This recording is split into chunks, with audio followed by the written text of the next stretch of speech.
What's up, everybody? It's the Blacklister, and at long last, I have returned from the silent void of inactivity. A lot has happened in the gaming world since last we spoke, and I only have so much of a brain to pay attention to it, so let's focus specifically on a subject you'll know me for. Well, may or may not know me for. Destiny! It should be no surprise that I'll be returning to Destiny for the Forsaken expansion, which, as of day before yesterday, is live for you to go and enjoy. However, I feel it bears mentioning that while I did play the first expansion, Curse of Osiris, I found it so entirely lacking that I couldn't bring myself to bother even the tiniest bit with Warmind. Despite the subject matter being, ostensibly, the titular Russian ballet-loving CSGO voice pack who is my favorite character in the series lore to date.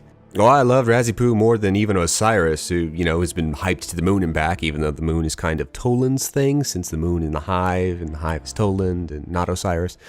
Prior to his expansion, well, let's just say Bungie ruined everything good about him in this expansion. Yeah, and that's me putting it lightly.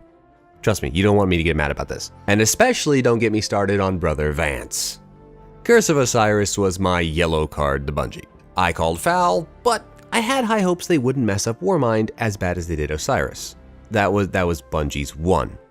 What do I mean by that? Well, to explain that, I need to take you back to 2014 and me playing a rather extended game of Civilization V. So I was playing the Aztecs holding the northern half of Africa with my best bud Attila to my south and my pretty boy-faced Grecian rival Alex the barely above average to my east owning modern-day Egypt and the Sudan. Now, while I was constantly feuding with Alexander, I was progressively building up a navy to defend my cities should he try to establish a naval presence in the Mediterranean Sea. However, this angered the rather obnoxious nation of Spain, who owned most of Italy and France at the time. Which, if you're following the geographical picture that I'm painting for you here, means the Aztecs and the Spanish were pawn buddies, only in Civ 5. Anyway, one day while Greece and I were duking it out over the Nile, Spain sent her ships to bombard my coastal cities. And I can see, thanks to a fortuitously placed spy, the not Mexicans building up a fancy schmancy army to invade. Quickly, I had to reorganize. I shifted my troops from the region of Chad to Libya, and then from Libya to Algeria. Although it cost me a city bordering Greece's Egyptian territories, I managed to repel the naval invasion force at sea with a combination of harbor-bound submarines and coastal artillery. The alternate reality Aztecs avenged their real-life counterparts against the savage Spanish in just 5 turns, after which Isabella was quick to ask for peace when she realized she wasn't going to have it easy against a modern-day autocratic nation of blood-drinking, heart-eating, skin-wearing aboriginals, wielding AR-15s and nuclear-powered subs. Considering my fight with not Iskander was a much more pressing matter to deal with, what with their spreading nudism encroaching on my ultra-conservative loincloth-wearing population, I decided to give Spain a pass. This once. You get one, Isabella. You get one. Knowing that if I just caved into peace every time someone bit off more than they can chew, my glorious sun-worshipping natives wouldn't be dominating enough lands to feed my ever-growing collection of Renaissance artworks. I mean, we weren't painters ourselves, but we appreciated the works of others. Since then, I've adopted the principle that everybody gets one flub up. After that, all bets are off. Spoiler alert, I totally wrecked Spain. Osiris was Bungie's one. Vanilla Destiny 2 was a travesty of the worst kind, especially after Bungie made such significant strides with The Taken King and The Rise of Iron, both of which had new, exciting, and interesting content, not just in the game, but also in the lore. Raid challenge modes for gear and exotics was exciting and engaging, and Rise of Iron's refurbishing of old raids meant I had even more reason to keep playing. I mean, the Vault of Glass was the first and arguably the best raid of original Destiny. Destiny 2 was 3 steps back from that and took away much of that progression for no real reason.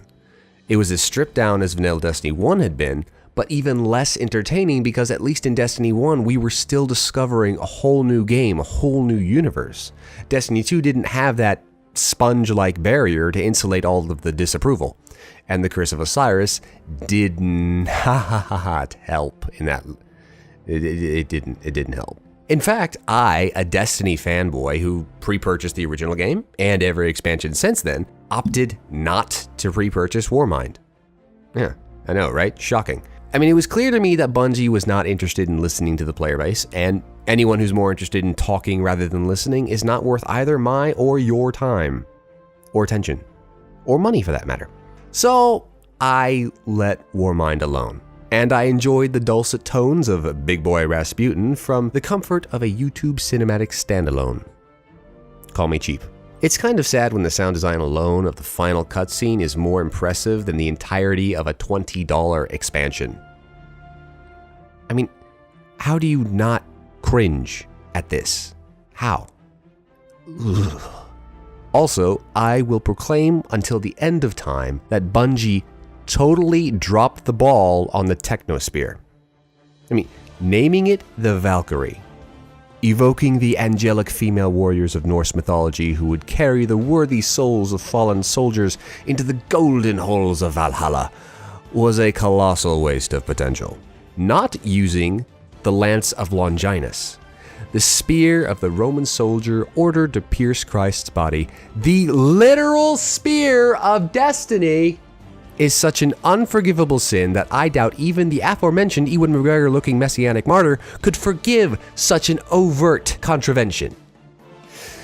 Okay, Lister, okay. We'll get through this.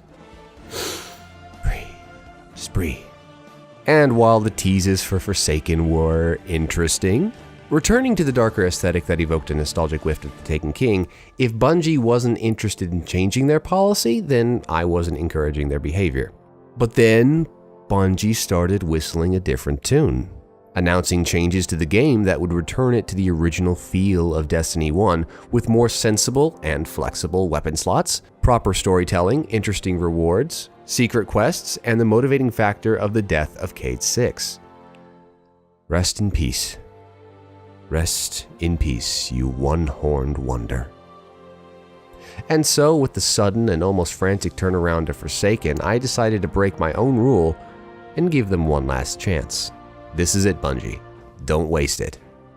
Subsequently, my next project will be to play through the Forsaken campaign and see what the game has to offer. And I'll be sharing my first impressions here on my channel. So, be sure to subscribe if you haven't already to check out more of my content if you feel so inclined, which, well, let's face it, why wouldn't you be? And give the video a handy dandy thumbs up if you liked it. It really does help the channel grow, in all seriousness. I look forward to amusing you all sooner rather than later. I am the Blacklister.